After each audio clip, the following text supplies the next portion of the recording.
오래간만입니다. 새벽 강단에 쓴 게 굉장히 오래간만인 것 같아요. 지난주 월요일 날 쓰고 나서 그리고 이제 이번 주에는 금요일에 쓰다 보니까 기간이 굉장히 길어서 참 뵙고 싶었습니다. 믿으실지는 모르겠지만 새벽 강단은 새벽 강단 나름의 뭔가 좀 굉장히 특별하게 주시는 마음들과 또 이 분위기 또 은혜들이 좀 있는 것 같습니다.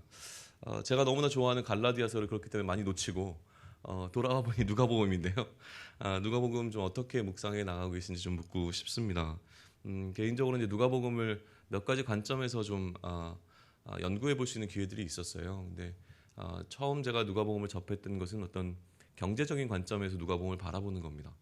가난한 자에 관한, 특별히 이제 소외받은 사람들에 관한, 마지너리 피플이라고 부르는 어떤 우리 사회의 울타리 속에서 외곽 쪽에 있는 어떤 그 사람들을 향한 예수님의 특별하신 관심이 어떻게 들어가고 있는가. 예를 들면 이제 과부나 가난한 자나 또 고아나 이런 사람들을, 또 죄인이라고 당시에 불리던 사람들을 예수님께서 어떻게 접근하시고 돌보고 계시는가 라고 하는 쪽으로 좀 살펴본 적이 있었고요. 또 하나는 이제 누가복음에서 그 어떤 경제적인 논리를 통해서 제자도를 설명하는데 굉장히 탁월합니다. 그러니까 쉽게 우리가 이해할 수 있는 것은 무엇이냐면, 누구든지 나를 따르려거든 모든 것을 버리고, 그러니까 자기를 부인하고 자기 십자가를 지고 따를 것이라고 얘기하시는데요. 여기에 이제 예수님께서는 굉장히 경제적인 논리로 접근을 하십니다. 그래서 손익을 따져봐라. 네가 너의 모든 것을 다 포기해야 했을 때 그리고 얻게 되는 그 하나님 나라가 얼마나 귀한지, 이렇게 좀 설명해 나가시는 것을 통해서 예수님의 제자로의 초대를 하시고 있는 것을 발견하게 되어지거든요. 복음서는 그 복음서 각각 나름대로의 어떤 목적들이 분명하게 있습니다. 예를 들면 이제 마태복음 같은 경우에는 유대인들에게 그들이 그토록 부인했던 예수님이 그리스도라는 사실을 강력하게 전파하고 있고, 마가복음 같은 경우에는 이제 그리스도인이 되고 났는데도 불구하고 자꾸 찾아오는 고난 속에서 왜 이런 고난이 자꾸 찾아올까? 그러면 예수님은 가짜가 아닐까? 이런 생각을 가지면서 흔들리는 그들에게 고난받는 메시아의 의미가 무엇인지를 설명을 해주게 됩니다. 요한복음 같은 경우에는 이제 당시에 유행했던 철학 사상인 영지주의를 중심으로 해서 굉장히 그들의 어떤 로고스라고 하는 철학의 흐름을 통해서 예수님께서 너희가 생각하고 있는 그 말씀이시다라는 것으로 설명을 해 나가죠. 이제 누가복음을 그래서 저는 이번에 묵상하면서요, 특별히 아마 예수양남교회 오고 난 다음에 생긴 마음인 것 같습니다. 지금 현재 저희가 계속 이제 주일 말씀을 누가복음으로 하고 있지 않습니까? 그러다 보니까 이제 이슈가 되는 몇 가지 이제 테마들이 있어요. 그거를 통해서 다시금 또 누가복음 처음부터 보게 되니까 저에게는 좀 특별한 시간이 되어지고 있는 것 같습니다. 누가복음은 좀 잘 아시겠지만 이방인들을 향해서 쓰여진 복음서라고 알려져 있는데요. 그 이방인들이라고 표현해서 너무 별도의 어떤 사람들이라고 생각하는 것보다는 유대인이 아니었던, 혹은 유대인들이 갖고 있었던 오리엔테이션을 안 받았던, 그러니까 익숙하지 않았던 어떤 사람들에게 예수님과 그 예수님이 갖고 있었던 언약과 또 예수님이 어떠한 분이신지를 설명해내는, 그래서 처음부터 끝까지 차근차근 설명해내는 것을 좀 보게 되어지는데요. 이방인들이 익숙한 어떤 삶의 방식들이 있었을 겁니다. 그거를 이제 쉽게 얘기하면 우리 교회에서 잘 사용하는 표현을 하면 세상의 질서라고 표현할 수 있을 것 같아요. 그러니까 세상의 질서에 맞춰서 살아왔던 그 사람들에게 너희들이 살고 있는 그 세상의 질서를 벗어나서 어떤 방식으로 하나님 나라의 질서를 따라 사는 삶을 살아야 한다라는 식의 접근을 하고 있는 것이 누가복음으로 보인다고 하는 것이죠. 이거를 약간 바울식의 표현을 하게 되면 이 세대를 본받지 말고 오는 세대를 기대하면서 그 방식으로 살아라. 그리고 이 땅을 바라보며 사는 것이 아니라 위를 바라보고 살아라 라고 하는 것이 이 누가복음이 누가가 복음을 펼쳐나가는 방식으로 보인다고 하는 것입니다. 서론에서 먼저 데오빌로라고 하는 사람이 등장을 하는데요. 그는 어떤 세상적인 기준에서 통치자였습니다. 그 통치자에게 세상의 통치의 방식을 가지고서 세상을 다스리는 그에게 하나님 나라에 관한 이야기를 하는 것으로 누가복음을 시작을 합니다. 이 서론이 끝나고 난 다음에 첫 번째 등장하는 스토리가 무엇입니까? 잉태를 못하는 어떤 자가 아이를 갖게 되는 이야기로 시작을 합니다. 세상적인 기준으로 봤을 때는 가질 수 없는 자가 하나님의 방법으로 아이를 갖게 되는 스토리가 펼쳐진다는 것이죠. 그 다음에 이어지는 스토리는 무엇입니까? 처녀가 아이를 갖는 스토리입니다. 세상적인 방식으로는 결코 일어날 수 없는, 그러니까 좀 뭐 태가 다친 것 같고 나이가 들어서 아이를 가질 수 없고 뭐 이런 상황이라면 그래도 아이를 갖는 것은 이해가 됩니다. 그러나 처녀가 아이를 갖는다는 것은 결코 일어날 수 없는 어떤 그런 일이 일어나고 있는 것으로 두 번째 이야기, 더 어마어마한 이야기가 등장하고 있는 것이죠. 세 번째 이야기는 무엇입니까? 이 놀라움을 경험했던 두 여인이 만납니다. 두 여인이 만나고 나서요. 그 만남 이후에 마리아의 찬가라고 불리는 마리아의 그 찬양이 등장하지 않습니까? 그 찬양의 내용을 보시면요, 세상의 질서를 완전히 뒤엎는 내용으로 가득 차 있습니다. 한번 보실까요? 1장 46절부터 56절까지의 말씀, 55절까지만 보면 될 것 같은데요. 제가 좀 대신 읽겠습니다. 누가복음 1장 46절부터입니다.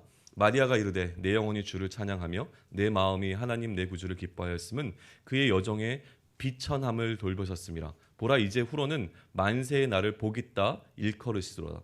능하신 이가 큰 일을 내게 행하셨으니 그 이름이 거룩하시며 긍휼하심이 두려워하는 자에게 대대로 이른도다. 그의 팔로 힘을 보이사 마음의 생각이 교만한 자를 흩으셨고 권세 있는 자를 그 위에 내리치셨으며 비천한 자를 높이셨고 줄이는 자를 좋은 것으로 배불리셨으며 부자는 빈손으로 보내셨도다. 그 종 이스라엘을 도우사 긍휼히 여기시고 기억하시되 우리 조상에게 말씀하신 것과 같이 아브라함과 그 자손에게 영원히 하시리로다 하니라. 무슨 얘기를 하고 있습니까? 역전하시는 하나님의 일하심에 관해서 이야기하고 있습니다. 세상의 질서로 살아가고 있는 모든 것들을 역전시키시고 하나님의 방식으로 회복시키시는 것에 관한 노래가 이어지고 있는 겁니다. 그리고 이제 네 번째 이야기는 무엇입니까? 드디어 세례 요한이 출생하는 스토리인데요. 이 세례 요한의 출생도 그냥 아이가 낳다로 끝나지 않습니다. 그 기록을 보면서요, 중요한 몇 가지 한번 살펴보시겠어요? 63절 보시면 사람들의 반응입니다. 그가 서판을 달라하여 그 이름을 요한이라 쓰매 다 어떻게? 놀랍게 여기더라. 놀랍게 여기는 이유는 뭡니까? 뭔가 우리가 생각하고 있는 기준을 넘어섰기 때문입니다. 그러니까 내가 생각하고 있는 판단을 넘어서서 어떻게 이렇게 이런 일이 일어날 수 있지? 내가 예상했던 어떤 방식이 아니라 뭔가 그것을 뛰어넘는 방식으로 뭔가 일이 진행되고 있기 때문에 지금 놀라고 있는 것이죠. 한 군데 더 보시겠어요? 65절인데요. 그 근처에 사는 자가 다 어떻게? 두려워하고 이 모든 말이 온 유대 산골에 두루 퍼지매. 두려워하는 이유 또한 마찬가지일 것입니다. 놀라고 두려워하는 것은요, 내가 생각하는 방식을 넘어서는 어떤 방식으로 지금 이야기가 펼쳐지고 있는 것이죠. 무언가 평범하지 않은 스토리라고 하는 것입니다. 그것이 세상의 질서를 따르지 않는 방식으로 일이 진행되고 있을 때 우리가 느끼게 되는 어떤 경외심과 또 두려움, 또 놀라움이라고 하는 것이죠.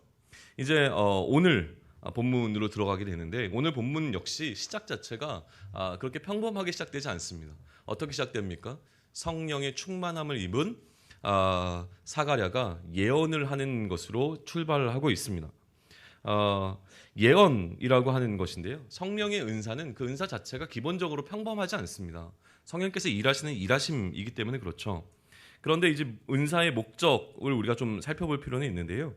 은사를 소유한 사람은 반드시 있고 성령의 일하심이 은사로 나타나게 되어지는데, 이 은사를 주시는 목적이 어디 있는가를 우리는 좀 분별해 볼 필요가 있습니다.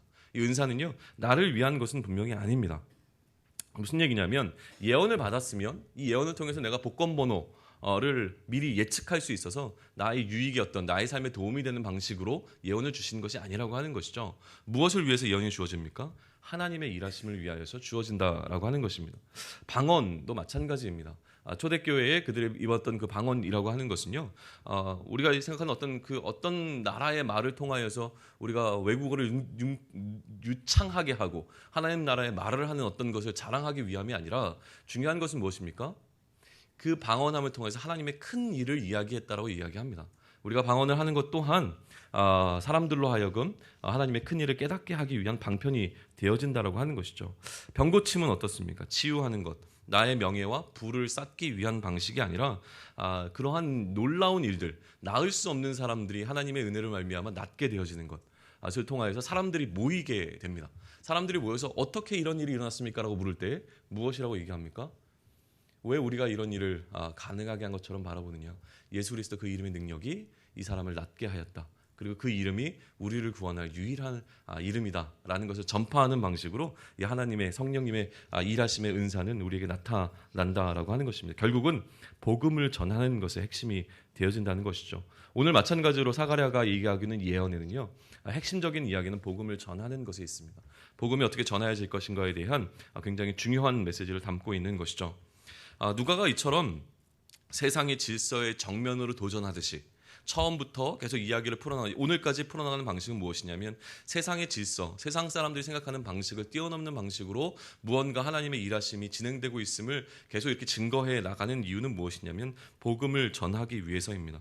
세상의 질서를 뛰어넘고 종교라고 하는 질서를 뛰어넘고 자연이 갖고 있는 그 자연의 법칙 또한 뛰어넘는 방식으로 예수님의 일하심은 계속 누가복음에서 증거되어집니다.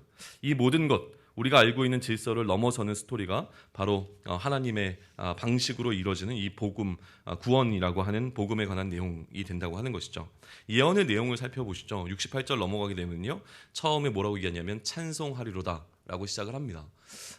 찬송을 먼저 하고 있는 것이죠. 예언을 이제 전하기 전에 하나님에 대한 찬송, 왜냐하면 이 예언을 받았기 때문에 그런데요, 예언의 내용이 무엇인지 알고 있었던 사가랴는 먼저 하나님을 향하여 찬송을 드리고 있습니다. 찬송이 먼저였다고 하는 것인데, 이 찬송의 대상이 누구입니까?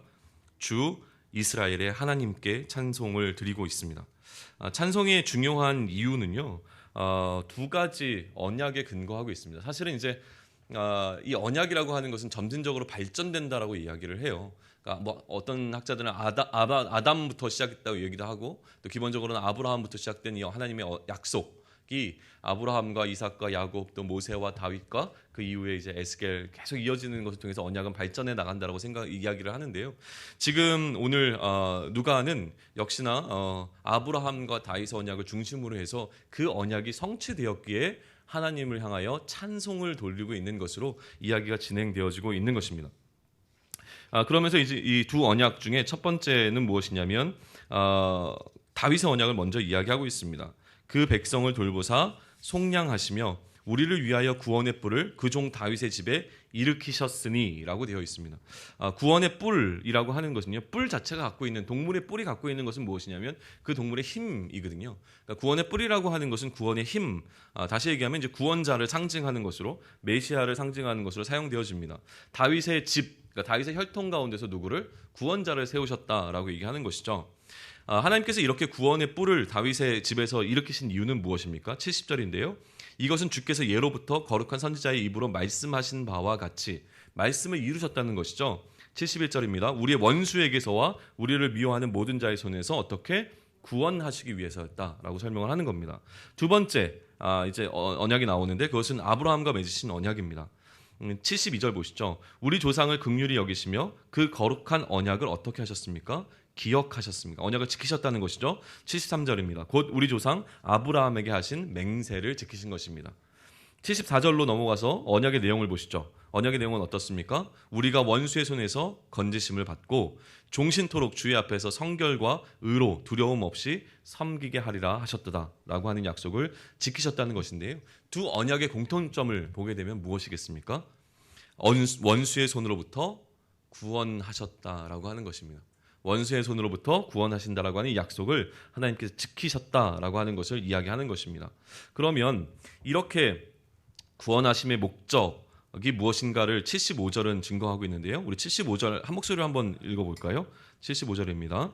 시작. 종신토록 주의 앞에서 성결과 의로 두려움이 없이 섬기게 하리라 하셨도다. 굳이 구원하시는 목적이 무엇입니까? 이제 하나님 앞에서 성결과 의로 두려움 없이 하나님을 하나님으로 섬길 수 있게 하기 위해서, 하나님의 백성 삼으시기 위해서 우리를 구원하셨다라고 설명을 하는 겁니다. 이어 이제 세례 요한에 관한 예언이 등장하게 됩니다. 단순해 보이지만요, 대단히 중요한 내용입니다. 단순하게 이 내용을 접근하면 어떻습니까? 어떤 예언입니까? 세례 요한이 무엇을 하게 될 것이다? 예수님의 길을 예비할 것이다 라고 하는 예언으로 단순하게 접근할 수 있습니다. 근데 이것을 중요하게 접근하게 되면 어떻게 볼 수 있냐면, 여기에는 구원의 참된 의미가 담겨 있고요, 또 언약의 범위가 단순히 이스라엘 백성뿐만이 아니라 전 인류를 향한 언약으로 확대되어지는 것을 우리는 발견해낼 수 있다고 하는 겁니다. 내용을 한번 보시죠. 76절부터인데요. 이 아이여 내가 지극히 높으신 이의 선지자라 일컬음을 받고 주 앞에 앞서가서 그의 길을 준비하여 주의 백성에게 그 죄사함으로 말미암는 무엇을 구원을 알게 하리니 이는 우리 하나님의 긍휼로 인함이라. 이로써 돋는 해가 위로부터 우리에게 임하여 어둠과 죽음의 그늘에 앉은 자에게 비추고 이것이 이 긍휼이 이 구원이 누구에게 미치고 있습니까? 어둠과 죽음의 그늘에 앉은 자에게. 다시 얘기하면 하나님과 약속을 맺은 자에게만이 아니라 지금 누구에게? 어둠과 죽음의 그늘에 앉은 자에게 비치고 우리 발을 평강의 길로 인도하시리로다 하니라 라고 되어 있습니다. 구원의 정의인데요. 구원의 정의를 어떻게 내리고 있냐면 77절에서 죄사함으로 말미암는 구원이라고 설명을 하는 겁니다. 구원은 무엇입니까? 죄사함으로 말미암는 구원입니다. 어떤 나라를 전복시키고 새로운 하나님의 나라를 정치적인 하나님의 나라를 세우는 것이 아니라 구원의 정의는 무엇입니까? 죄사함으로 말미암는 구원이 필요하다라고 하는 것이고요. 두 번째는 무엇입니까? 78절인데요. 하나님의 무엇에 긍휼에 근거한 구원이라고 하는 겁니다. 어떠한 우리 인간의 공로나 인간들의 노력이나 우리의 잘함을 통하여서가 아니라 전적인 하나님의 긍휼이라고 하는 그 하나님의 성품을 통하여서 이루어지게 된 구원이라고 얘기합니다. 마지막으로 구원에 대한 정의는 79절인데요. 뭐라고 얘기합니까? 어둠과 죽음의 그늘에서부터의 구원이라고 하는 것입니다. 그러니까 어디로부터의 구원이라고 했을 때 어둠과 죽음의 그늘에서부터의 구원이다라고 하는 것입니다. 그러면 이렇게 이야기하고 있는 구원이 구원되게 만들려면 우리에게 필요한 것이 있습니다. 그것은 무엇이냐면 내가 어둠과 죽음의 그늘에 놓여있는 자라고 하는 것을 인정해야지만 이 구원의 필요성이 느껴지게 된다고 하는 것입니다. 또한 내가 세상의 질서를 따라 살아가고 있는 자라고 하는 것을 인정하는 것에서부터 우리의 구원은 출발하게 되어집니다. 또한 내가 세상의 질서를 따라 사는 것이 이것이 죄이라고 하는 것을 인정하는 것으로부터 이 죄사함을 통해서 얻게 되는 구원이 이루어질 것이다 라고 하는 것을 또 우리가 깨닫게 되어진다고 하는 것입니다. 그리고 마지막 80절에서 이제 그 아이에 대한 해설을 붙이고 1장은 마무리되어집니다. 80절은 이렇게 기록합니다. 아이가 자라며 심령이 강하여지며 이스라엘에게 나타나는 날까지 어디에? 빈들에 있으니라. 앞에서도 얘기했지만요. 이 스토리 자체가 평범하지 않습니다. 상식적이지 않은 이야기라고 하는 것이죠. 상식을 뛰어넘는 이야기가 오늘도 우리 앞에 놓여 있습니다. 평범하다고 여겨지는 세상의 방식을 뛰어넘는 방식으로 지금 무언가 이야기가 되어지고 있습니다. 세상의 질서를 따르지 않음에 관한 어떤 적용을 우리는 오늘 좀 내려야 되는데요. 우리가 이미 세상과 구분된 삶을 살기로 결단한 자라고 하는 전제에서부터 좀 출발을 하면 좋겠습니다. 세례요한과 우리의 역할에 관한 비교를 해보면 좋겠다고 하는 것인데요. 예수님의 초림 첫 번째 임하시는 것, 그리고 예수님의 재림 다시 오시는 것, 그 사이에 우리가 위치해 있습니다. 예수님이 첫 번째 오시기 전에 세례 요한은 그의 활동을 시작을 했죠. 그러면 예수님이 첫 번째 오시기 전에 세례 요한이 했던 역할은 무엇입니까? 거기에 대한 것을 간단하게 살펴보고 우리의 지금 현재로 적용해 보면 좋겠는데요. 무엇이라고 얘기하냐면 세례 요한은 지극히 높으신 이에게 속한 자라고 설명되어집니다. 세례 요한은 지극히 높으신 이에게 속하신 자 16절인데요. 이 아이여 내가 지극히 높으신 이의 선지자라고 되어 있습니다. 세례 요한은 누구였냐면 지극히 높으신 이에게 속한 자였고요. 그가 해야 할 일은 무엇이었습니까? 앞서가서 그 길을 준비하는 것이었습니다. 그럼 앞서가서 그 길을 준비하는데 그 길을 준비하는 것이라는 것은 어떻게 하는 것입니까? 구원을 알게 하는 것이고 죄사함을 통한 구원을 얻게 하는 것입니다. 그리고 나서 누가 오십니까? 예수님께서 오실 것이라고 하는 것이죠. 그러면 예수님의 다시 오심, 예수님의 재림에 있어서의 우리의 역할은 무엇이겠습니까? 우리의 신분부터 시작하시죠. 세례 요한의 신분은 무엇이었습니까? 지극히 높으신 자에게 속한 자였습니다. 우리의 신분은 무엇입니까? 그리스도에게 속한 자입니다. 그렇게 우리는 그리스도인이라고 불리는 것이죠. 예수님을 그리스도로 고백하는 자, 예수님께 속한 자라고 하는 것입니다. 그러면 세례 요한은 앞서가서 그 예수님의 길을 준비하는 자였습니다. 그렇다면 우리가 할 일은 무엇입니까? 주님의 다시 오심을 준비하는 자로서 이 땅을 살아가는 것입니다. 그러면 세례요한은 그 준비하는 것이 무엇이었습니까? 구원을 알게 하고 죄사함을 통한 구원을 선포하는 것이었습니다. 그렇다면 이 땅을 살아가면서 주님의 다시 오심을 준비하며 우리가 해야 할 것은 무엇입니까? 복음을 전하는 것입니다. 역시나 회개하라 천국이 가까워오느니라고 하는 그 핵심 메시지를 전하며 이 땅을 살아가야 하는 것입니다. 그런데 오늘 이 기본적인 대비를 통하여서 우리가 해야 할 일을 깨닫는 것을 넘어서서 두 가지를 언급하고 넘어가면 좋겠습니다. 첫 번째는요, 평범하지 않은 이야기로 누가는 세례 요한의 이야기를 풀어가고 있습니다. 그렇기 때문에 마치 이 사역이 세례 요한만 감당할 수 있는 사역인 것처럼 느껴질 수 있습니다. 그런데 우리도 세례 요한과 같은 이러한 사명을 받은 자라면 우리 역시 특별한 방법으로 하나님께서 우리를 선택하시고 우리를 다스리고 계신다라고 하는 것을 인정할 필요가 있다라고 하는 것입니다. 세례 요한만 이처럼 잉태할 수 없는 자가 잉태하여 낳은 아들이 아니라고 하는 것이죠. 우리를 지금 이 자리에 있게 하기 위하여서 하나님께서 얼마나 수많은 일을 하심이 그 배경 속에 있었는지를 다시 한번 좀 묵상해 볼 수 있는 하루가 되었으면 좋겠다고 하는 것입니다. 특별히 사회적인 어려움을 경험하게 될 때에 그런 생각을 참 많이 합니다. 세월호 사건을 경험하거나 지금과 같은 메르스 같은 어떤 전염병이 도는 상황 가운데서 많은 사람들이 생명을 잃고 있다는 소식을 듣게 될 때 내가 사는 것이 내 능력으로 사는 것이 아니구나 라는 생각을 좀 많이 하게 되어지는 것 같습니다. 은혜로 사는 것입니다. 그렇다면 은혜로 살리심을 받았다면 오늘 이 땅 가운데 내가 살아야 하는 이유가 반드시 있을 것입니다. 죽음을 통해서도 메시지를 정하지만 살아있음을 통해서 내가 해야 될 그 역할이 무엇인지를 분명하게 좀 깨달았으면 좋겠습니다. 두 번째는 무엇이냐면요, 세례 요한은 어떻게 빈들 가운데서 견딜 수 있었을까라고 하는 것입니다. 평범하지 않은 삶의 시작입니다. 그는 예수님의 길을, 정말로 왕의 길을 준비하는 자로서 선택받았습니다. 그런데 그의 삶은요, 어떤 왕궁에서 왕을 모실 준비를 하면서 왕의 충성된 신하로서의 어떤 교육을 받으면서 편안한 생활을 했던 것이 아니라 빈들로 나아가는 삶이었습니다.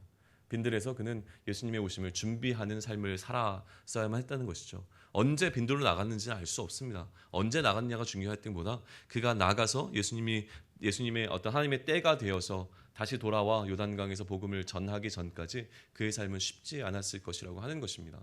그렇다면 우리의 삶은 어디에 놓여 있는가라고 하는 것을 또다시 좀 살펴볼 수 있을 것 같습니다.